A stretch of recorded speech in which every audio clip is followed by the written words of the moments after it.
ആ എന്നെ മറികടന്ന് നിനക്ക് അവനെ കെട്ടാൻ പറ്റുമോ? അതാണല്ലോ എന്റെ വെല്ലുവിളി. ഞാനെന്നാ ശ്രമിച്ചു നോക്കട്ടെ, ചിലപ്പോ നടന്നാലോ. കളിയാക്കണ്ട. നിന്റെ ഈ ആത്മവിശ്വാസമൊക്കെ കുറച്ചു നാളത്തേക്ക് കാണും. വീൽ ചെയറിൽ നിന്ന് പ്ലാസ്റ്റർ വെട്ടി എഴുന്നേറ്റേ പലതും കണക്കൂട്ടി തന്നെ അത് ഞാൻ നടത്തും. നടത്തിക്കോ. നിനക്കിഷ്ടമുള്ളത് എന്താന്ന് വെച്ചാ നീ ചെയ്തോ. പേടിച്ചോടാൻ ഞാൻ തയ്യാറൊന്നുമല്ല. പിന്നെ കൊണ്ടുവന്ന കൂട്ടത്തില് നല്ല ഒന്നാന്തരം കോടിമുണ്ട് ഞാൻ കൊണ്ടുവന്നിട്ടുണ്ട്.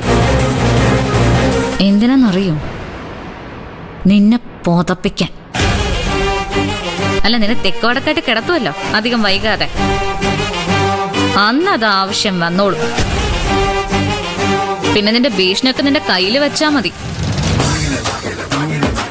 ദേവിക ആരാണെന്ന് നീ ഇനിയും അറിയാനിരിക്കുന്നതേ ഉള്ളൂ.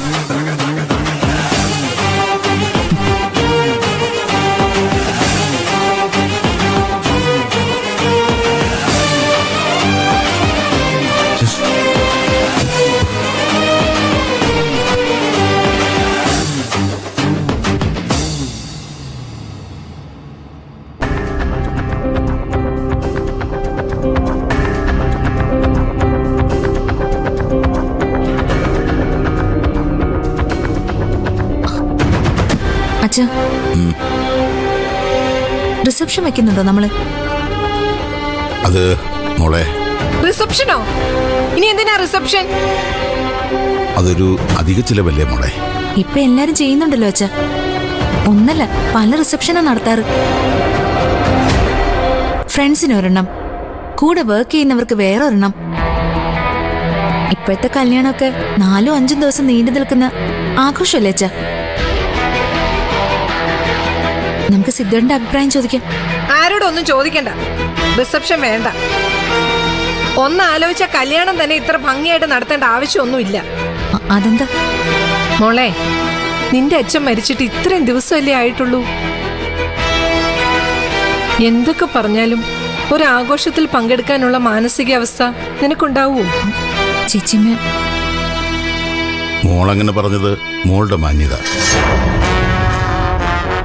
താൻ കാരണം ഈ വീട്ടിലെ ആഘോഷങ്ങൾക്കൊന്നും ഒരു കുറവും വരരുതെന്ന് മോള് നിശ്ചയിച്ചു. എന്നുവെച്ച് ഞങ്ങളതനുസരിക്കണോ വേണ്ടത്? എന്റെ പൊന്നച്ഛ, ദൈവം ഇതിങ്ങനൊന്നും ചിന്തിക്കല്ലേ. എന്റെ അച്ഛൻ മരിച്ചതിൽ എനിക്ക് നല്ല സങ്കടമുണ്ട്. എന്ന് കരുതി സിദ്ധുവിന്റെ ജീവിതത്തിൽ ഒരു നല്ല കാര്യമൊക്കെ വരുമ്പോ അതിന്റെ പകിട്ട് കുറയ്ക്കാനാണോ ഞാൻ നോക്കേണ്ടത്? കല്യാണം ജീവിതത്തിൽ ഒരു തവണയല്ലേ നടക്കൂ. അത് ഗംഭീരാക്കണം. അതിനൊരു മരണവും തടസ്സമാവാൻ പാടില്ല. നമ്മൾ സന്തോഷിക്കാതിരുന്ന മരിച്ചുപോയവരുടെ ആത്മാവ് അതുകണ്ട് ആഹ്ലാദിക്കൂന്നാണോ അച്ഛൻ വിചാരിക്കുന്നത്? ഒരിക്കലുമല്ല. നമ്മൾ എത്ര കണ്ട് സന്തോഷിക്കുന്നോ അത്ര കണ്ട് അവര് സന്തോഷിക്കും. എന്റെ തോന്നലതാ. ശരി, റിസപ്ഷൻ വേണ്ടെങ്കിൽ വേണ്ട. കല്യാണം ഭംഗിയായിട്ട് നടത്തിയാൽ മതി. എന്നെ ഓർത്ത് അതിൽ പിശുക്ക് കാണിക്കണ്ടച്ച.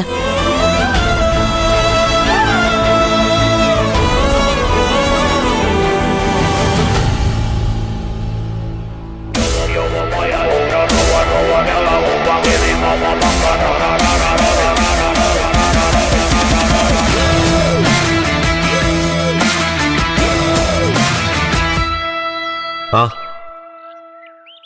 എല്ലാ പണിയും കഴിഞ്ഞില്ലേ? അതെ, ഇന്ന് തന്നെ വേണം. കൊണ്ടു തന്ന ഉപകാരം. ശരി, പൈസ ഞാൻ അയച്ചു തന്നേക്കാം. ആ, ശരി ശരി.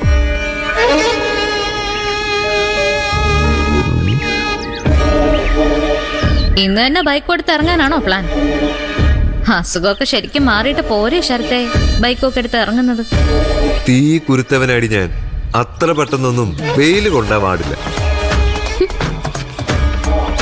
ഇതിന്റെ പേരെ ആത്മവിശ്വാസം എന്നല്ല, അഹങ്കാരം ന, വിവരക്കേടെന്ന.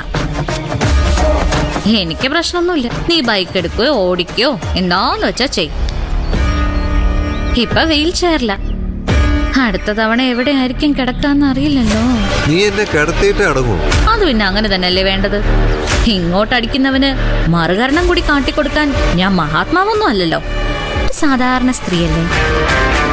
എന്റെ ശരീരം വേദനിച്ച ആ വേദനിപ്പിക്കുന്നതിനെ ഞാൻ തിരിച്ചു നോവിച്ചിരിക്കും. നീ എനിക്കെതിരെ മാത്രമല്ല, ഈ വീട്ടിലുള്ളവർക്കെതിരെ മൊത്തം പ്രവർത്തിച്ചുകൊണ്ടിരിക്കുക. അപ്പൊ പിന്നെ തിരിച്ചടിയുടെ ചൂട് കൂടത്തേ ഉള്ളൂ. ഒരബദ്ധം ആർക്കും പറ്റും, എനിക്കും പറ്റി. ഇനി ഞാൻ ശ്രദ്ധിക്കാം. എവിടുന്ന് ആരെനിക്കെതിരെ പ്രവർത്തിച്ചാലും അത് മുൻകൂട്ടി കണ്ടിരിക്കും. എനിക്കെതിരെ നീ പലതും ചെയ്യുന്നുണ്ടെന്നറിയാം. അതിനെതിരെ തിരിച്ച് ഞാനും ചെയ്യും. നമുക്കൊന്ന് മത്സരിച്ചു നോക്കാം, ആര് ജയിക്കുമെന്നറിയാലോ. ഞാൻ മത്സരം എന്നേ തുടങ്ങിക്കഴിഞ്ഞു. എന്തായാലും കല്യാണം വരാൻ പോവാ. കല്യാണം കഴിച്ചാൽ മാത്രം പോരല്ലോ, അതിനുശേഷം ജീവിക്കാൻ കൂടി വേണ്ടേ. നീ എന്തായാലും അതിന് അനുവദിക്കില്ലെന്ന് എനിക്ക് നന്നായിട്ടറിയാം.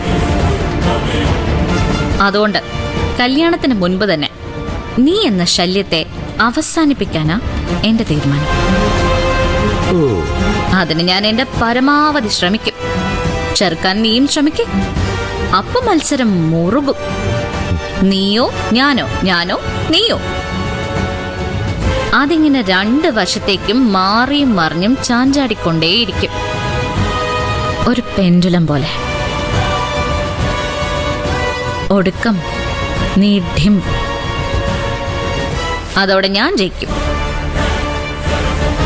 അപ്പോ ഓൾ ദി ബെസ്റ്റ്. പണി കഴിഞ്ഞിറങ്ങുന്ന വണ്ടിക്കും നിനക്കും എല്ലാവിധ അപകടാശംസകളും.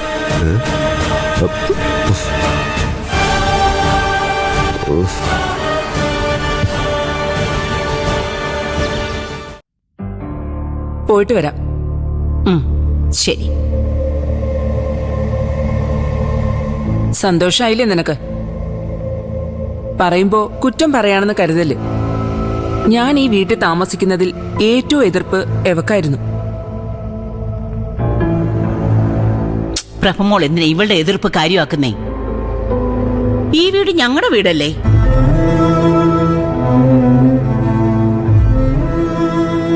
ഇവിടെ ഞങ്ങൾക്ക് ഇഷ്ടമുള്ളവരെ താമസിപ്പിക്കും. അതിനെ എതിർക്കാൻ ഇവളാരാ? കല്യാണം കഴിഞ്ഞാ പിന്നെ ഇവളെ ഈ വീട്ടിനകത്ത് ഞാൻ കേറ്റില്ല.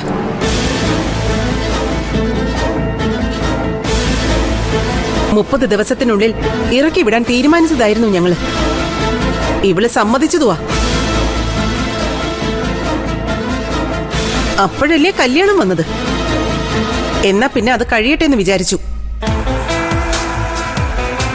ഇനി എവളായി ഇവളുടെ പാടായി. ഞാനിവിടുന്ന് രക്ഷപ്പെടുക.